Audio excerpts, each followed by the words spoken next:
Saludos, saludos mis hermanos, mis hermanas, qué bueno que seguimos leyendo la Biblia juntos en nuestro orden cronológico. Vean, hoy vamos a tratar uno de los temas clave, uno de los temas principales que vamos a encontrar en el Antiguo Testamento. Si tiene que volver a escuchar esta reseña 2 o más veces, hágalo, porque va a ser de mucha importancia. ¿Por qué? Porque repasemos un poquito la historia que hemos venido narrando anteriormente. Recordemos, el pueblo de Israel es el resultado del cumplimiento del pacto de Dios con Abraham. ¿Ok? Recordemos que en Génesis Dios se encuentra con Abraham y Dios le dice: haré de ti una gran nación, te bendeciré para que en ti sean bendecidas todas las familias de la tierra. Sal de tu tierra y ve a la tierra que yo te indicaré. Entonces Dios establece este pacto con Abraham. Y nosotros hemos visto en todos los capítulos que hemos leído hasta ahora de que ese pacto de Dios con Abraham se cumple en la formación del pueblo de Israel. Ese pueblo de Israel, es decir, la descendencia de los 12 hijos de Jacob, llegarían a ser 70 familiares que terminan entrando a la tierra de Egipto. ¿Por qué terminan entrando a la tierra de Egipto? Porque había hambre en toda la zona donde estaba la familia de Jacob, y José estaba siendo uno de los gobernantes en Egipto, y entonces todos sus familiares, es decir, los hijos de sus hermanos, entran a Egipto junto con José para pasar ahí el tiempo de la escasez de alimento, porque en Egipto ellos sí iban a encontrar las condiciones necesarias para sobrevivir. Pasa el tiempo y el pueblo de Israel, es decir, esta familia de los descendientes de Jacob, crece y crece dentro de Egipto, hasta que los egipcios lo interpretan como una amenaza a su reino y los terminan esclavizando. Pero ahí interviene Dios de nuevo. Dios no olvida a su pueblo, Dios escucha el clamor de su pueblo y ahora llama a Moisés y le da a Moisés una misión: ve a Egipto, preséntate ante el faraón y dile que libere a mi pueblo para que me sirva.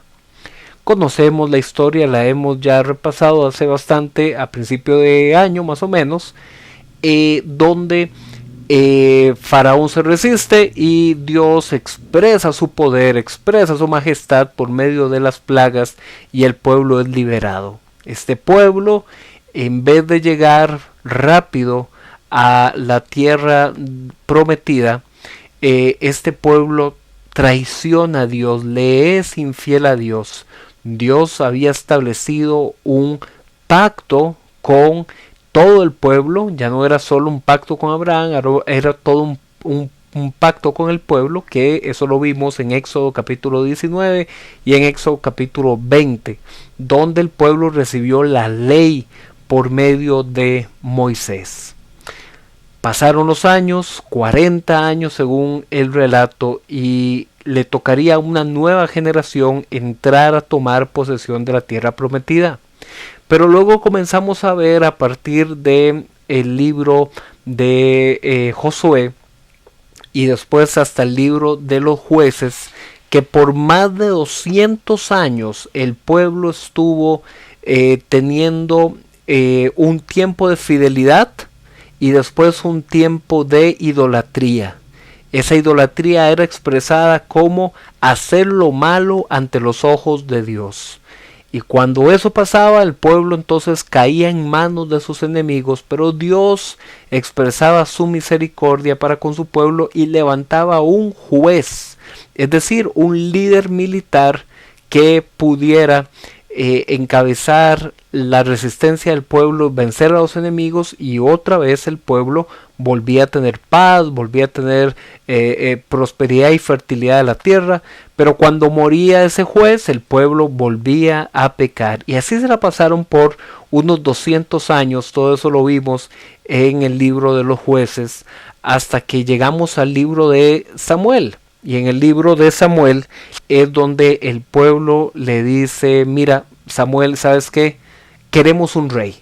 Queremos ser como las otras naciones que tienen un rey que va al frente de ellos en las batallas. Queremos un rey que nos proteja, queremos un rey que nos gobierne.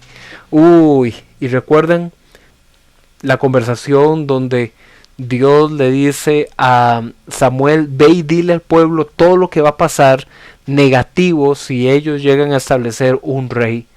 Pero ellos le responden diciendo, aún así queremos a ese rey. Bueno, el rey fue escogido, fue Saúl.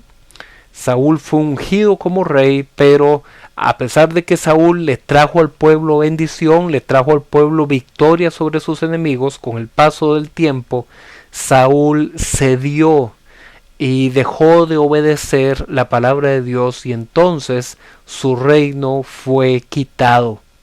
Ahí surgiría David. David ahora fue ungido, primero siendo un joven, fue ungido por Samuel también como rey, pero Saúl seguía vivo. Saúl comienza a perseguir a David y vimos que David se ocultaba y huía de Saúl hasta que Saúl termina junto con sus hijos mayores muriendo en batalla contra los filisteos. Ahora David es primero rey sobre Judá en la tierra de Hebrón, pero después de la muerte del último de los descendientes con derecho al trono de Saúl, que fue Isboset, entonces los líderes principales del pueblo dicen, David, tú eres el que nos tiene que gobernar porque reconocemos que Dios te ungió fue a ti. Y vimos cómo con el paso del tiempo David llegaría entonces a ser rey sobre todo Israel. ¿A dónde queremos llegar con este resumen? De que Dios ha venido trabajando en este pueblo para formar una nación santa, una nación que pueda expresarle a las otras naciones lo que significa conocer al Dios verdadero, al Dios creador del cielo y de la tierra, al Dios que gobierna desde su trono sobre todo lo que existe. El pueblo de Israel tenía una misión, ser el testigo de esa revelación de Dios. Mas sin embargo este pueblo falló muchas veces, fue infiel a Dios y quebrantaron el pacto con él. Ahora David, estando ya en un reino consolidado, un reino terrenal por la misericordia de Dios, David se queda viendo que él tiene un templo, que él ya ha establecido un reino con victorias y que el arca del pacto está en una tienda y que así como él está cubierto por un templo de maderas preciosas y muy finas, el arca del pacto está cubierta por un toldo en una tienda. Y entonces David le va a decir a su consejero, es decir, al profeta Natán, que esta es la primera vez que se nos habla del profeta Natán en este libro. David le va a decir, mira, no está bien de que yo viva instalado en un palacio y que el arca del Señor, la presencia de Dios, esté en un toldo. Eso no está bien. Quiero construirle una casa a el Señor.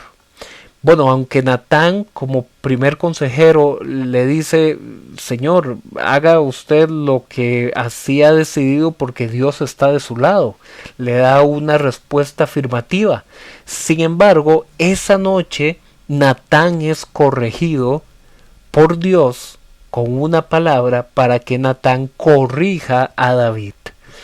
¿Y por qué les decía al principio que este es de los capítulos y los pasajes más importantes del Antiguo Testamento y en general de la Biblia?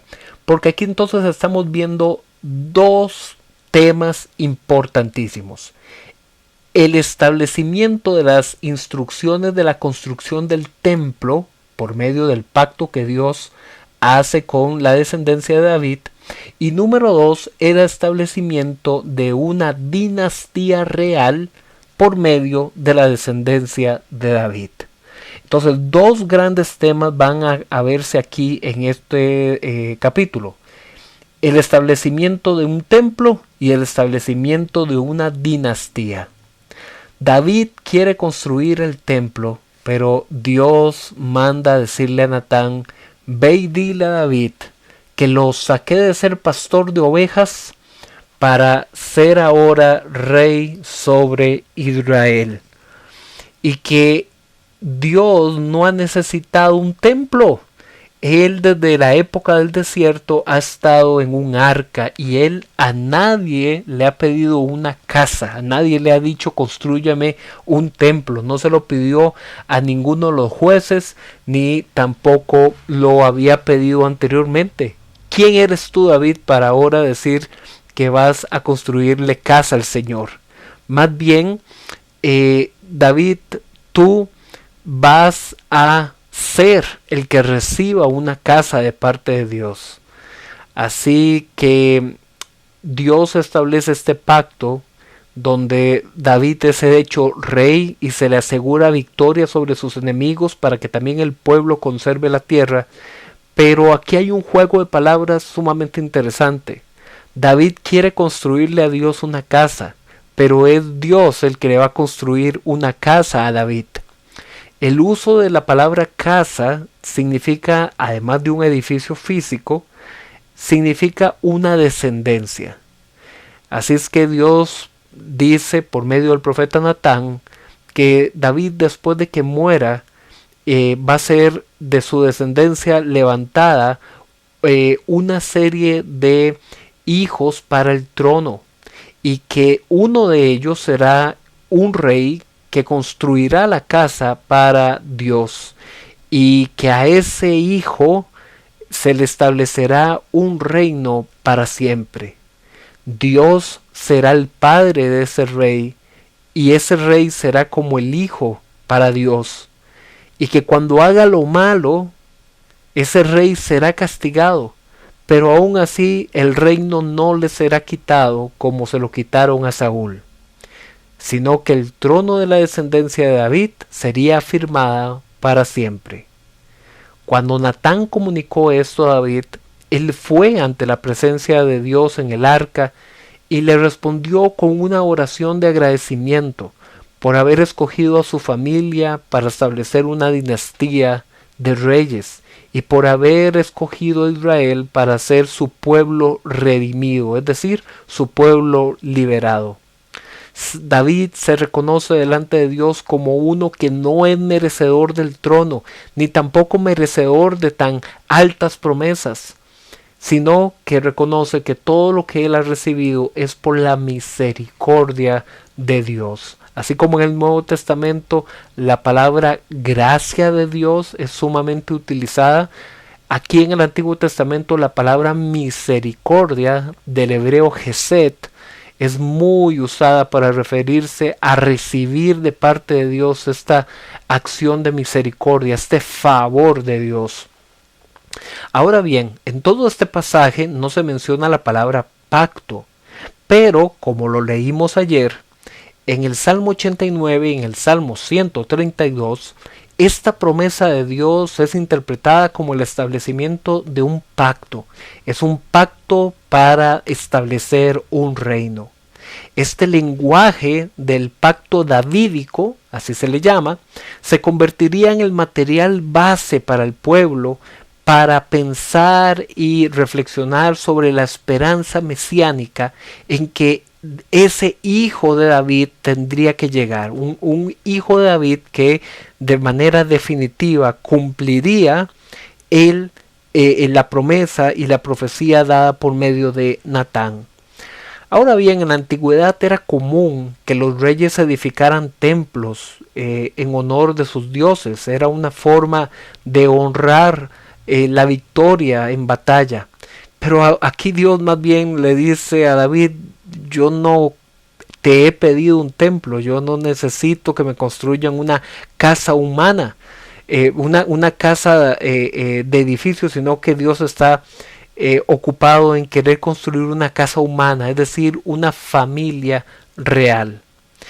Y bueno, esto tiene un cumplimiento histórico porque el templo y la dinastía de David, que son los dos grandes temas de estos capítulos, estuvieron por varios siglos después de que David recibe esta palabra, que es alrededor del año 1000 antes de Cristo, hasta el año 587 antes de Cristo, es decir, más de 4 siglos estuvo en pie el templo y estuvo en pie el linaje de David como rey sobre Israel.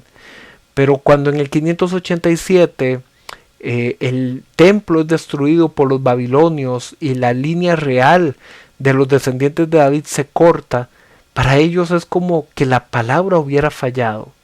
Sin embargo, la palabra tenía condiciones y la condición era que esos hijos de David, esos futuros reyes, tenían que mantenerse fieles al pacto con Dios. Y por eso es que aquí en este pasaje es tan importante, porque nos da un ejemplo de lo que en la Biblia los especialistas dan a conocer como un doble cumplimiento profético. ¿Ok? ¿A qué nos referimos con eso del doble cumplimiento profético? Es que en la Biblia hay varios pasajes donde nos encontramos que hay un primer cumplimiento histórico, pero que después habría un segundo cumplimiento en la vida de Jesús. ¿Cuál es el primer cumplimiento histórico? Bueno, David recibe la promesa y en Salomón, que es uno de sus descendientes, se da el cumplimiento inicial, porque es Salomón el que construye el templo de Dios. Pero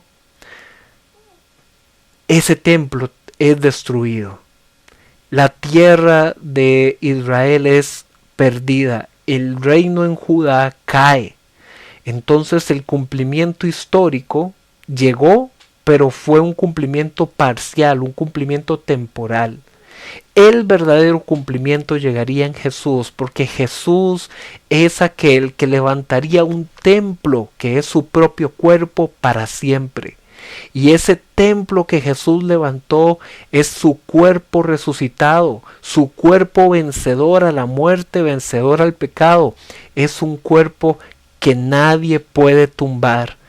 Ahí Dios estableció un reino para siempre, porque el cordero que es digno, el cordero que fue inmolado, pero que está delante del trono de Dios, Él es digno de recibir el reino, la alabanza, la fortaleza por siempre y para siempre.